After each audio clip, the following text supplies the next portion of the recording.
Introduction. 11 common mistakes with supplements. There are 11 common mistakes that a lot of people make when they take supplements. Now, the first thing I want to mention is that I hear this a lot: we don't really need to take supplements because we can get all we need from our diet. And it's almost impossible to get vitamin D from food, so it's not actually very easy to get all of our nutrients, even if we ate a really good diet, not to mention certain foods that deplete us of nutrients, especially if you're doing a lot of refined carbs. Okay, number 1, dear listeners, 99% of you who are not registered, please support my channel by subscribing and liking. When to take supplements. Let's talk about timing. Okay, during the day, when should you take your supplements? Personally, I like to take almost all of my supplements in the morning because I want all these coactors to be available in the first part of the day when I need more energy. In fact, I switched my intermittent fasting pattern where I'm doing 2 meals. One is breakfast and then a late lunch. And then I don't have a dinner. That seems to work. And the reason I did that is because it gives me more energy during the day rather than doing fasting and then eating late at night when I don't need the energy before I go to bed. Now, as far as taking electrolytes right before bed, I don't really recommend it because electrolytes can push fluid out of your body. Now, as far as vitamin D goes, some people do better to take the vitamin D in the morning. Some people do better right before bed. It tends to help them sleep better. You can experiment with that. The other thing I want to mention about the timing is that you don't want to take any calcium supplements right before you eat because calcium neutralizes the stomach acid and it's going to inhibit your digestion. The too many supplements. Next mistake I want to talk about is taking too many supplements at one time and trying to swallow them. I personally use myself as a human guinea pig for a long time. I've tried pretty much every single nutrient vitamin cleanse alternative program you can imagine, and one time long ago I decided to do a gallbladder flush. In this gallbladder flush, you take beetroot supplements and olive oil. I took a hand of these beetroot supplements, put them in my mouth and washed them down with 12 ounces of oil. Big mistake. I should have used some water and I should have taken a little bit at a time because those beet supplements got stuck in my esophagus and it was like I started getting chest pain. I thought I was going to die, like a heart attack. Oh my gosh, I'm going to die from taking supplements. So I just kind of laid at a ball and just pushed through it, and somehow I survived. But I don't recommend that. It's very scary. Some people do better just taking their supplements with a meal. It seems to go down easier. Next mistake is this: if you're trying to solve a health problem, whatever it is, and you introduce a lot of different supplements at one time, you're not going to know what worked. So always introduce them one at a time, especially if you're trying to solve some health problem. The next mistake is thinking these vitamins are going to work if your diet sucks. I have a personal example of this. Yes, I was eating too many carbs at one time, but I wasn't consuming enough protein, especially for breakfast. And no matter how many vitamins I took, I was still tired. What I really needed was protein. Once I had protein, I'm like, oh my gosh, everything works now. But also, if you're eating too many carbs and things like that, you're going to get a lot of bloating. And I don't care how many vitamins you take for this or that, this not going to create the effect. Next mistake is going for the cheapest vitamin possible, especially these 1A. If you read the label, which I have cheap supplements right here, I'm going to show you the first ingredient, calcium carbonate, which is the type of calcium in some. So there. Putting the cheapest vitamins you could possibly imagine, mostly made from petroleum and chemicals. A lot of the vitamin companies out there are owned by either chemical companies, big pharma, or some of the junk food brands. What I'm observing is they're not going for quality ingredients. They get the cheapest possible, especially when you get into antioxidants like beta-carotene, for example. and you're taking it synthetically, there's some side effects. It shows that it increases your risk for cancer. Of course, they're not doing a comparison with that study and using antioxidants from actual food. No, it's the synthetic version. It's probably not the best way to do it. And the other thing you'll notice with the synthetics is the risks are the same, so applying 100%, 100%, 100% in nature. You don't have that, and of course, you have fillers, you have colorings, and sometimes people think that there's no difference between vitamins. The synthetics are the same as natural. Well, I don't think so. Now there are a couple of vitamins that I think are fine to take synthetically. One is niacin, and then the other one is phenytoin. But for some of the other vitamins, I would try to go more natural or get the vitamin in the natural complex that nature has provided. Now let's talk about the mistakes sometimes people make with supplements in drug interactions.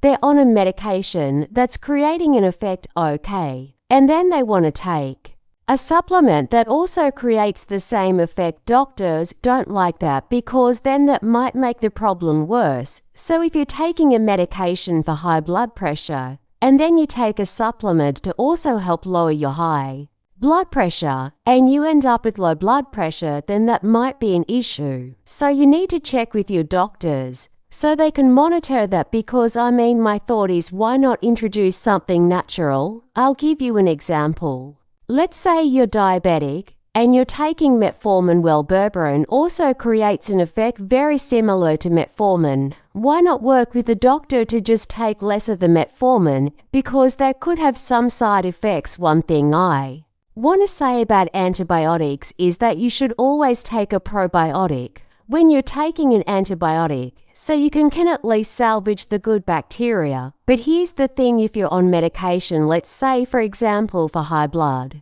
pressure, and you're taking magnesium, and all of a sudden your blood pressure starts going to low, is that really a bad thing? Why not just get with the doctor to take less of that medication? Because magnesium is such an important unnatural remedy for everything related to the heart. One of the worst medications you can take for your liver, which is over the counter, is Tylenol. You might want to try milk thistle and herbal supplement that can actually minimize the damage of your liver from some of these other medications. Next mistake a lot of people make with supplements is that there's certain vitamin or mineral interactions that people need to know about. For example, if you're taking high doses of vitamin D3 without magnesium, this could be a problem. You need magnesium for vitamin D to do its job, and without magnesium, vitamin D can't work. And also taking high levels of zinc over a long period of time, you can end up with a copper deficiency. So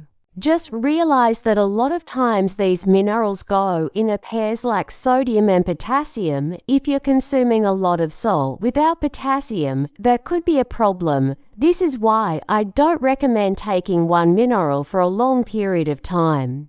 Especially if you're doing high dosage, I would rather you take the one mineral in a blend of other minerals or trace minerals, just to make sure that you don't create enough problem. Alright, next point I want to bring up is taking advice from someone that gives you an opinion about vitamins that's not really based on a good evaluation. Taking bad advice about supplements. There's not enough time in school to really fully understand biochemistry. All you have time to do is memorize things like this: Krebs cycle, pass the test, and move on to the next subject. So there's a big difference between learning, understanding, and memorizing. They're not the same thing. So you really want to get opinions from people that have a lot of experience in the area of what you're trying to get an opinion on. Like, you wouldn't want to take marriage advice from someone that's never been married. And one last point about this, I think it's really important. A lot of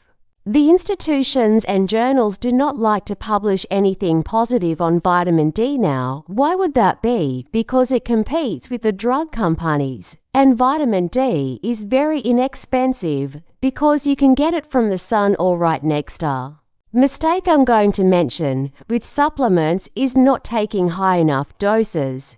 There's two reasons why people take supplements. One is to compensate from not having enough from their diet. The other reason is to create a therapeutic effect. And there's a lot of other reasons why high doses of certain vitamins are good. There's actually quite a few genetic weaknesses that make it more difficult to absorb certain nutrients. I recently had over 20 people get their DNA testing on vitamin D, and 100% of them had at least one genetic problem or weakness with either absorbing vitamin D or converting. So the solution is just to take a little bit more. Another common vitamin that I think people are not taking enough of is vitamin B1. I mean, the risk for vitamin B1 is ridiculous. It's not going to do anything like they're 100 years old. And they're just based on what you would need to prevent a deficiency. They're not based on correcting something or to create a therapeutic benefit. The other thing is, if your stomach is not acid enough, it's too alkaline, you're not going to be able to absorb the minerals. You're not going to be able to break down B12 because you have to break down that protein that's connected to it, in which case you would need to take inosine hydrochloride to acidify the stomach so you can absorb some of these nutrients. All right, the next point I want to talk about is if you are a vegan, right, you're not getting animal sources. So you really want to make sure you take additional nutrients on top of your diet. Because you're going to be deficient, you would need to take B12. You need D3 omega-3 fatty acids. If you don't want to get it from fish sources, you can get it from algae, ions, zinc, iodine, and calcium. Now let's get to the last one, dosing. And when I'm talking about dosing, I'm talking about how many times a week do you need vitamin D. This is so important, simply because vitamin D is supplement dosage the most important vitamin because of what happens when you're deficient. The risk that they originally came up with, which is 600 use is sufficient, but there's another system that a lot of people do not know about. And this system is called the paracrine autocrine system. So this system is mainly dependent on either the sun converting the cholesterol in your skin to vitamin D, or the vitamin D in your food, or the vitamin D in your supplements. And the half-life for that is like 24 hours. So after 24 hours, it's pretty much gone. So if you're trying to support your immune system, you need to be taking vitamin D every single day or getting sun every single day, or it's very likely you're going to be deficient. The amount that I would recommend as a maintenance would be no less than 10 IUs. That's not unreasonable. It might sound like a lot, it's not. But the dangers of having a vitamin D deficiency are much greater than having any excess. And since we're ending off on this vitamin D topic, if you have not seen this interview with Professor Hollis, who is the pioneer in vitamin D research, you have to check it out. We go into this topic a lot more in depth, and I put that video up right here. Check it out. Don't forget to subscribe, like, and leave a comment.